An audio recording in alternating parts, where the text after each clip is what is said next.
रसूलुल्लाह सल्लल्लाहु अलैहि वसल्लम ने एक छठी दुआ भी बयान की है, और ये दुआ इतनी कीमती है कि इंसान सुबह को पढ़ ले तो सारे दिन का शुक्र अदा हो जाता है। अल्लाहुम्मा मा अस्बह बी मिन निअमतिन औ बि अहदिन मिन खल्क़िक फमिनका वहदक ला शरीक लक फलकल हम्दु वलकश शुक्र। ऐ अल्लाह, जो भी नेमत तूने मुझे अता की या अपनी मखलूक में से तूने किसी को भी अता की, अल्लाह वो तेरी तरफ से है, वो कोई नहीं ले सकता था। तू अकेला है, यकता है। मेरे मालिक तेरा कोई शरीक नहीं है। सारी तारीफें तेरे लिए हैं और हर किस्म का शुक्र भी मेरे मालिक तेरे लिए ही है। जो ये दुआ पढ़ लेता है सारे दिन का शुक्र अल्लाह जलाल उसका कबूल फरमा लेते हैं।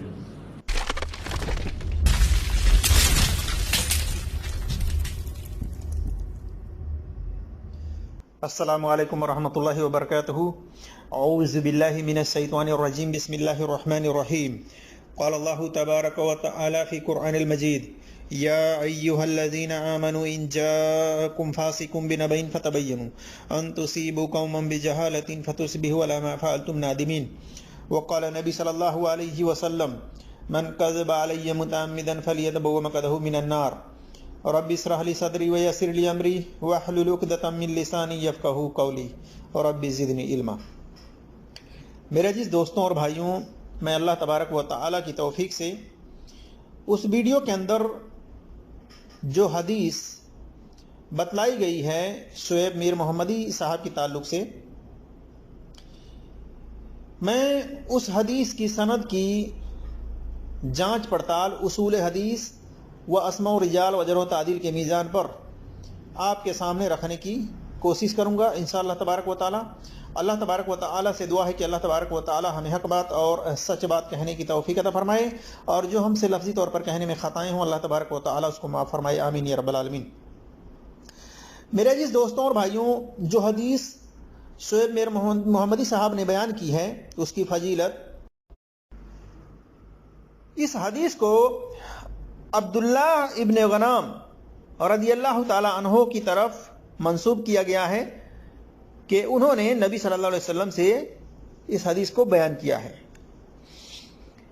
कि रसूलुल्लाह सल्लल्लाहु अलैहि वसल्लम ने फरमाया, जिसने सुबह के वक्त ये कह लिया अल्लाहुम्मा मा अस्बह बिमिन निअमती फमिनका वअदका ला शरीका लक फलकल हम्दु वलकस शुक्र। ये लंबी दुआ है, जैसा कि आपने शुएब मीर मोहम्मदी साहब की जुबानी सुनी है।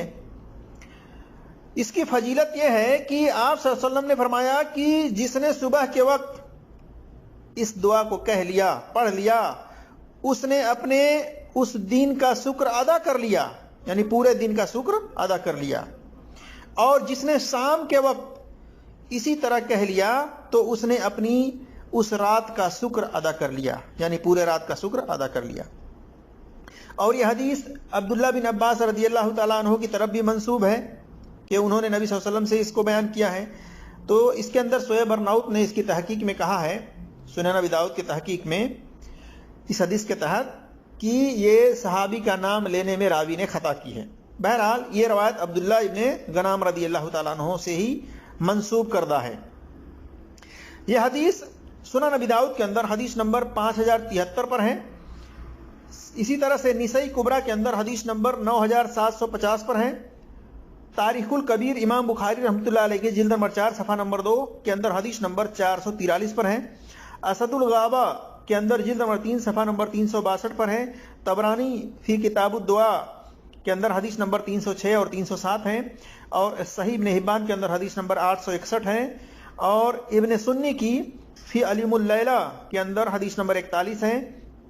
और मुस्तदरक अल हाकिम में जिल्द नंबर 1 सफ़ा नंबर 514 है। और दूसरे नुस्खे में जिल्द नंबर 4 सफ़ा नंबर 253। मुस्तदरक अल हाकिम के अंदर کی جو حدیث ہے اس کو حافظ ذہبی نے ضعیف قرار دیا ہے. اسی طرح سے ابن ابی دنیا نے کتاب السکر کے اندر صفحہ نمبر 57 کے اندر حدیث نمبر 166 پر نقل کیا ہے, اور اسی طرح سے یہ حدیث المشکات کے اندر حدیث نمبر 2407 پر نقل ہے. اس حدیث کی سند کو شیخ البانی رحمۃ اللہ علیہ نے ضعیف الجامع صغیر کے اندر ضعیف قرار دیا ہے.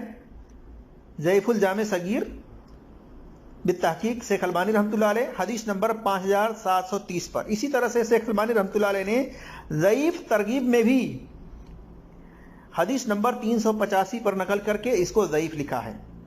اسی طرح سے اس حدیث کو محقق شعیب ارناؤت نے ضعیف لکھا ہے سنن ابی داؤد کی تحقیق میں. اسی طرح سے حافظ زبیر علی زئی رحمۃ اللہ علیہ نے بھی اس کی سند کو ضعیف لکھا ہے سنن ابی داؤد کی تحقیق میں, جیسا کہ آگے مزید وضاحت ہوگی. اب اس کے اندر علت کیا ہے, خامی کیا ہے, وہ ہم آگے بتائیں گے, لیکن یہ بھی بتاتے چلیں کہ اس حدیث کی سند کو امام نووی نے جید قرار دیا ہے, جیسا کہ الاذکار للنووی صفحہ نمبر 79 پر حدیث نمبر 216 پر دیکھ سکتے ہیں. اسی طرح سے حافظ ابن حجر نے اسناد حسن لکھا ہے فتح الباری ابن حجر کی جلد نمبر 1 صفحہ نمبر 131 پر.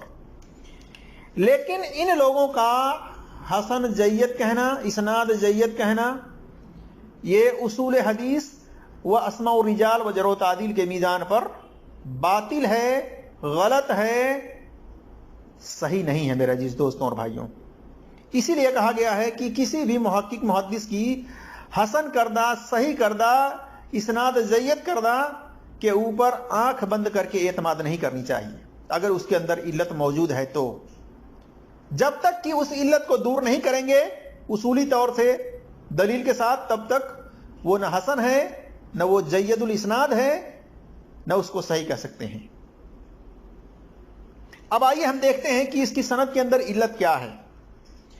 تو دیکھ لیجئے کہ اس کی سند میں ایک راوی ہے جس کا نام ہے عبداللہ بن انبس. عبداللہ بن انبس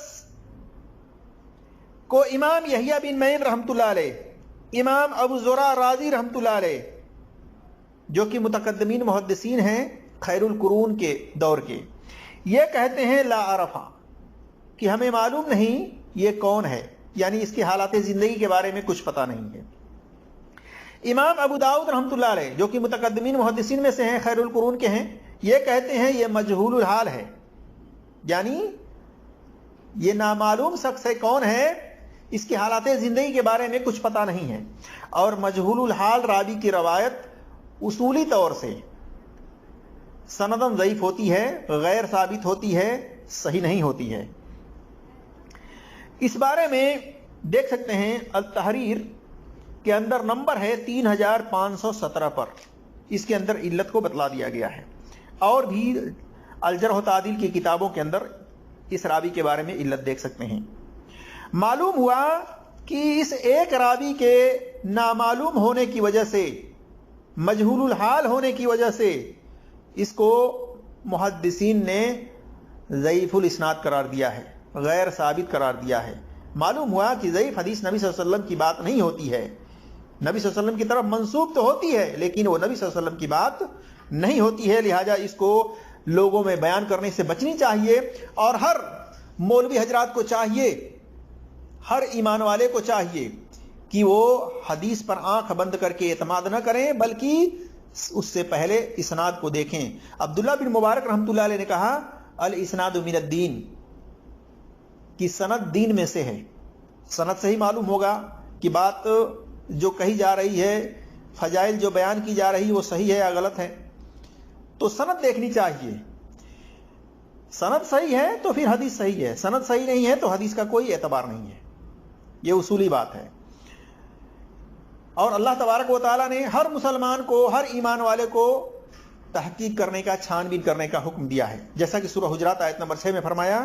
اللہ تبارک و تعالیٰ نے या अय्युहल्लज़ीना आमनू इन जाअकुम फासिकुम बिनबइन फतबय्यनू, कि ऐ ईमान वालो, अगर तुम्हारे पास कोई फासिक खबर लेकर आए तो उसकी तहकीक कर लिया करो।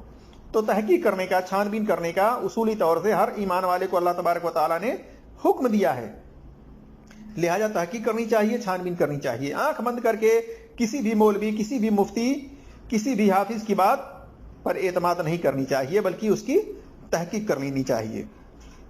इसी तरह से नबी सल्लल्लाहु अलैहि वसल्लम की तरफ जानबूझ करके झूठी बात, गैर साबित बात मंसूब करना ऐसे लोगों के लिए वार्निंग है। आप सल्लल्लाहु अलैहि वसल्लम ने फरमाया सही बुखारी में हदीस नंबर 109, 110 वगैरह में, मन कज़्ज़बा अलैया मुतअम्मिदन फलियतबव्वअ मक़अदहु मिनन नार, कि जिसने जानबूझ करके मेरी तरफ झूठी बात मंसूब की जिसको मैंने नहीं बयान की है, उसको चाहिए कि वो अपना ठिकाना जहन्नम में बना ले। तो मेरा जिस दोस्तों और भाइयों, एहतियात करने की जरूरत है। अल्लाह तबारक व तआला से दुआ है कि अल्लाह तबारक व तआला हम तमाम मुसलमानों को कुरान और सही हदीस पर अमल करने की तौफीक अता फरमाए। इसी तरह से इमाम इब्न हिब्बान का इस रावी की तौसीक करना मोतबर नहीं है, जैसा कि मुहक्किकीन इस बात को जानते हैं कि इमाम इब्न हिब्बान ये मुतसाहिर मुहद्दिसीन में से हैं। इनकी अकेले की तौसीक करना मोतबर नहीं होता है, और वो भी मुतकद्दिमीन खैरुल कुरून के मुहद्दिसीन के मुकाबले में, कि जब वो कह दें कि मालूम नहीं ये कौन है, तो 700 साल हिजरी के बाद वाले जो मुहक्किकीन हैं, मुहद्दिसीन हैं, उनका ये कहना कि ये सिका है, सदूक है, ये एतबार के लायक नहीं है, ये मोतबर बात नहीं है उनकी। लिहाजा मुतकद्दिमीन मुहद्दिसीन के ताबे अगर उनकी बात होगी तो ली जाएगी, वरना उनकी बात को रद्द कर दी जाएगी। यही उसूली तौर से बात सही है।